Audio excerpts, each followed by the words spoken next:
So, how to use emotional freedom technique, or EFT technique for short. So I guess I avoided using this technique for years because someone tried it out on me in a pub and it didn't work for me for reasons I will explain in a bit. But if only I'd tried this technique sooner, because actually it's got some real benefits. So EFT is based on the Chinese medicine system, and it involves simultaneously tapping on acupuncture points with two fingers like this, and I'll talk you through all the points in a sec, but also focusing and voicing your thoughts and feelings at the same time. And what this does is it then releases the blockage from your body's energetic system. Now, when you start using EFT, I refer to it as it's a little bit like unpeeling onion skin layers. So you'll deal with one thought or feeling on the surface, you'll deal with that, and then the thought or feeling will transform into the next layer. And you keep unpeeling those onion skin layers until you reach kind of a neutral feeling. And I always know my EFT work is done when I get bored. So here is the small print being that, I give this information freely. The only thing I want to point out to you is, one, for big trauma, always seek out a qualified, trained EFT practitioner. And as with any talking therapeutic technique, and it can result in what we refer to as an abreaction. An abreaction is feeling tired, feeling emotional or unwell in some way. So you might get a headache or something like that. But as I say, you can experience that in a coaching session, a counselling session, a havening session. I'm just flagging that up with you up front. Make sure that you don't operate any machinery, so no driving forklift trucks afterwards. Drink plenty of water, and the only other thing is to make sure that you don't cross over your limbs. And this is because we're going to be crossing your energetic paths. So going into this, so the reason EFT didn't work for me is that, as I said, it was done to me in a public place. The gentleman concerned physically tapped on my body in front of an audience and then said, "There you go, you're cured." And deep down inside, I was thinking, I'm not cured. And actually, I feel like a right idiot in front of everybody. So one of the things that can prevent EFT from working, which is why it didn't work for me the first time, is that it's a little bit like modifying a document. So if you want to edit a Word document, you've got to make sure you've got the right document on screen. And the same applies with EFT, because if you just go through the motions whilst you're doing this technique, and in the back of your mind you're thinking, this won't work, or I feel silly, or what am I going to have for my tea? That's what you're going to be working on, not the limiting belief or feeling that you intended. If you truly think, what a load of nonsense, then start by tapping on that belief first, that, this won't work. And once you've shifted that belief out the way, then you can get to the real core work. Now, in terms of how I use EFT, so I use havening for the deep change work, so work related to childhood, typically age 0 to 7, although with clients I'll push it out to puberty, where you're focusing on events and you're releasing those events from a person's timeline. I use EFT typically when I want to shift an emotional state. So let's say you're feeling stressed and overwhelmed, you've had a busy day. EFT is great for neutralizing that state and getting rid of it. Or it might be that you've tried to journal through an issue and the issue is stuck, you're still ruminating over it, in which case, again, use EFT to free yourself from it.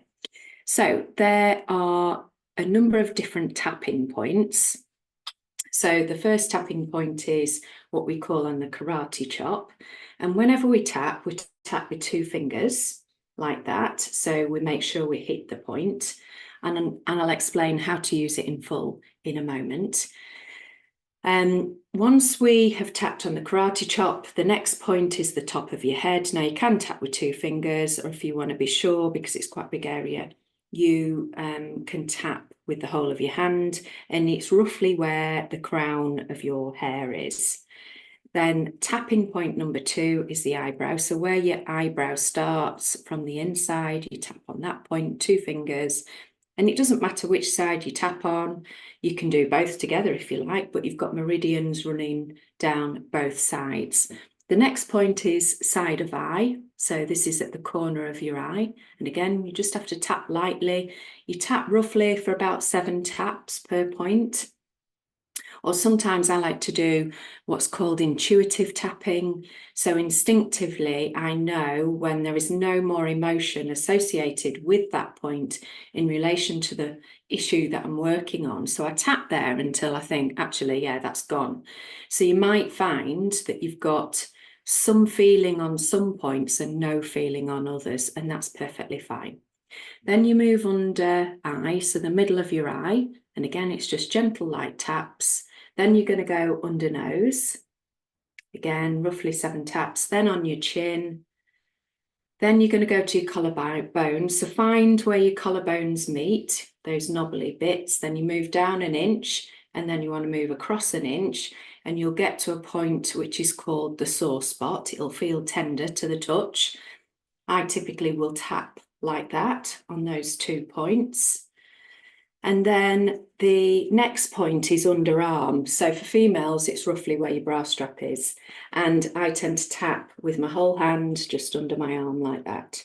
Again, for 7 points, 7 taps, should I say. And then you tap on the top of your head just to finish off. Take a deep breath in. And then this is where the next layer of the onion skin layer will appear. So you've tapped on one issue. Then it's been aware of, okay, how has my thought or feeling transformed? What's coming up for me next? So whatever thought or belief comes up next, then you repeat the whole process.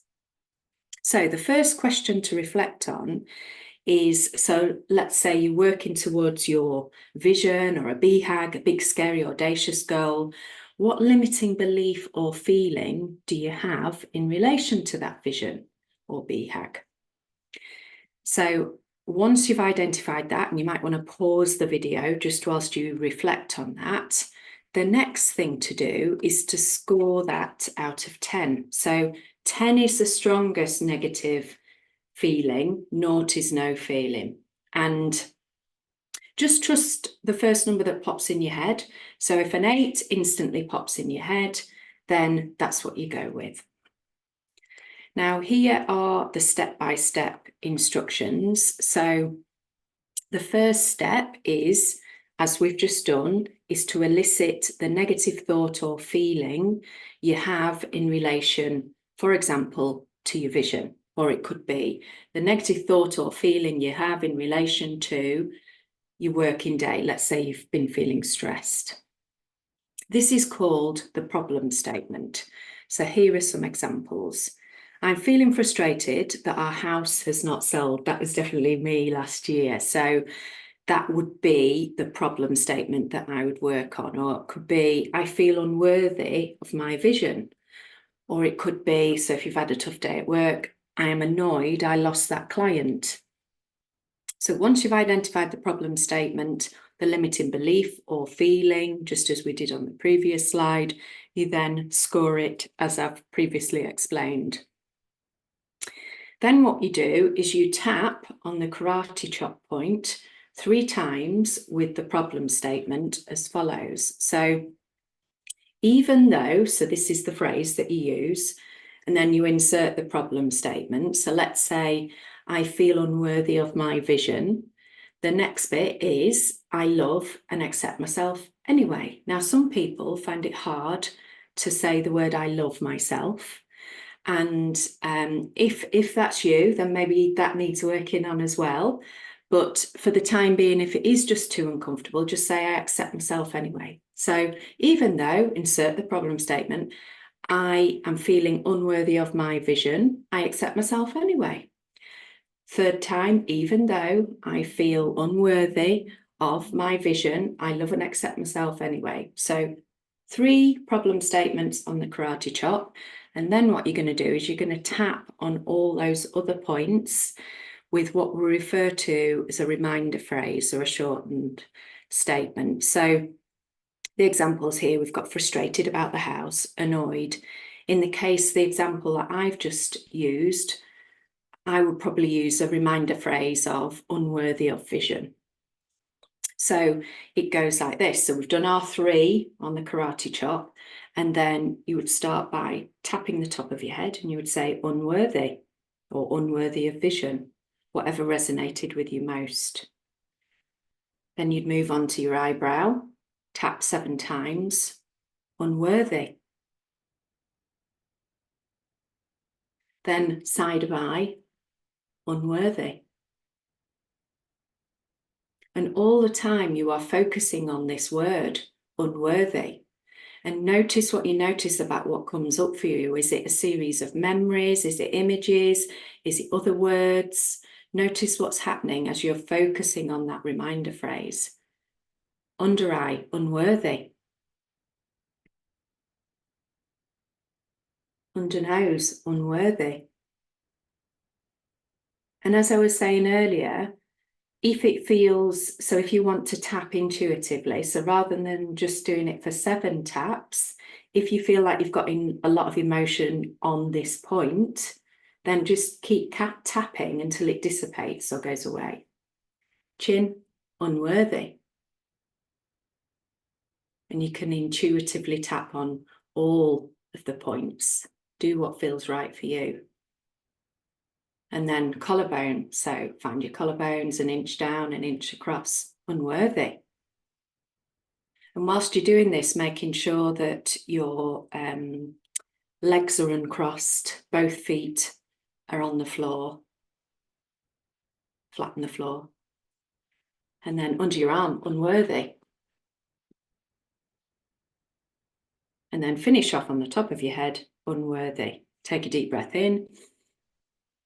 And then notice what comes up. Now you've got a couple of options. You could, so if you've scored it, as I've suggested there, rescore it. So it might be, well, it feels like a 2 out of 10 now. So you might want to just repeat that whole cycle again until it goes to 0. Or the other thing you can do is just deal with the next thought or feeling that comes up. That's typically how I tend to use it. So maybe you've gone from unworthy to not sure. So you're unsure about whether you can achieve your vision. So you would go, even though I'm unsure whether I can achieve my vision, I love and accept myself anyway. You'd tap 3 times with that statement, and then you'd use your reminder phrase on all the other points. Unsure, unsure, unsure, unsure, unsure, unsure, unsure, unsure, unsure. And then you would unpeel the next level. So you want to repeat steps 1 to 5 above until all your negative thoughts and feelings have reduced to 0. Or I just typically, as I say, I just know when I'm done. I just feel neutral, bored. I think, right, yeah, I've moved on from that emotion or that thought. I've already mentioned about keeping your legs uncrossed. Drink plenty of water to flush through your system afterwards. And then that reminder about always work with a qualified EFT practitioner for any serious or traumatic events. And then just as a final reminder, so if you do get any issues, there's my details there. Drop me a line and let me know how you get on with it. My name's Estelle Reid from B. I hope that's been useful and I'd love to hear your comments on it.